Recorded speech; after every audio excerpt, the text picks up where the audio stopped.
to reject our resignation. Right. Right, Ravi garu. Thank you very much for your clarification. Thank you. So, ఇక మనం final దీనికి వస్తే ఇస్మాయిల్ గారు ఏంటి party పెట్టబోతున్నాను కూడా బయటకు వచ్చి మళ్ళీ మీడియాతో చెప్పినారు కదా, ఎప్పుడు లాంచ్ అయ్యే అవకాశం ఉంది పార్టీ, దాని రూపం ఎలా ఉండే అవకాశం ఉంది, అంటే రూపం ఇన్ ద సెన్స్ పేరు ఇటువంటివి? తప్పకుండా అన్న, ఇవాళ ఈ తెలంగాణ తెచ్చుకున్న వాళ్ళంగా, ఈ తెలంగాణ వస్తే ఏం జరుగుతుంది ఏం ఆశించిన వాళ్ళంగా తప్పకుండా ఆ బాధ్యతను భుజాన వేసుకునేది కవితక్క, దాంట్లో ఏం అనుమానం లేదు. రేపు మీరు పెట్టబోయే పార్టీ పేరులోనైనా తెలంగాణ ఉంటుందా? తప్పకుండా ఇంకా దానికి సంబంధించిన రాష్ట్ర కమిటీ సమావేశం ఉన్నది. దాంట్లో మా కార్యకర్తల అభిప్రాయాలు తెలుసుకుంటే ఇప్పుడు ప్రజల అభిప్రాయాలు కూడా తెలుసుకొని వస్తూ ఉన్నాం. మెజారిటీ ప్రజల అభిప్రాయాలు తెలుసుకున్నాం. తప్పకుండా మెజారిటీ ప్రజలు పార్టీ పెట్టమనే అనూహ్యమైన స్పందన ఉంది. మీరే చూస్తున్నారు. తప్పకుండా గ్రామాల్లో అనూహ్యమైన స్పందన ఉంది. మేము రాత్రి తెల్లవారుజాము నిన్న కూడా సూర్యాపేటలో జనంబాట కంప్లీట్ చేసుకొని తెల్లవారుజామున వచ్చినాము. ప్రతి చోట కూడా అనూహ్యమైన స్పందన ఉంది. ప్రజల నుంచి ఉంది, సామాన్య ప్రజల నుంచి ఉంది, ఉద్యమకారుల నుంచి బలమైనటువంటి ఆకాంక్ష ఉన్నది. ఇవాళ దగాబడి పార్టీ వాళ్ళు ఎక్కువ మీ వెనుక ఇది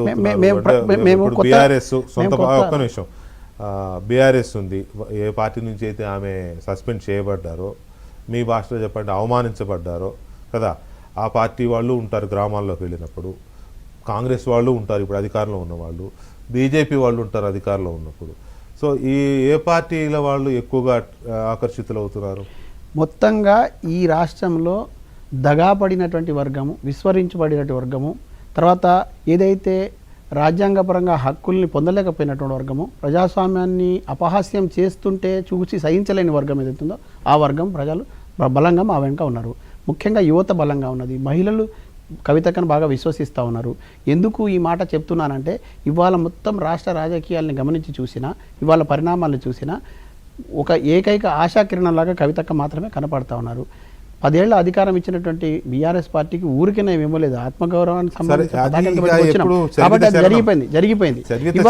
ఎస్, ఇప్పుడు కూడా ఈ 2 ఏళ్ల పాలన కూడా చూసినారు. ఇంకెంతకాలం ఇట్లా ఉండాలనే కొత్తగా కొత్త శక్తి, కొత్త నెత్తురును ఎక్కించి ఖచ్చితంగా కొత్త పందాలో రాజకీయ పార్టీ డెఫినెట్ గా ఒక కొత్త ఫోర్స్ వస్తున్నప్పుడు ఆ ఫోర్స్ ని అట్రాక్ట్ అయ్యే వాళ్ళు ఉంటారు. డెఫినెట్గా ఆ ఫోర్స్తో కలిసి వెళ్ళాలనుకునే ఉంటారు.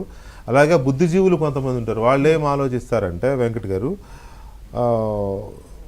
ఇందాక నేను అడిగిన క్వశ్చనే, 10 ఏళ్ళు మీరు అధికారంలో ఉన్నప్పుడు మీరు అక్కడే ఉన్నారు కదా, ఇప్పుడు చెప్తున్నవి అప్పుడు ఎందుకు రాలేదని అడిగేవాళ్ళు కూడా ఉంటారు, అడగపోయినా ఆలోచించే వాళ్ళు కూడా ఉంటారు.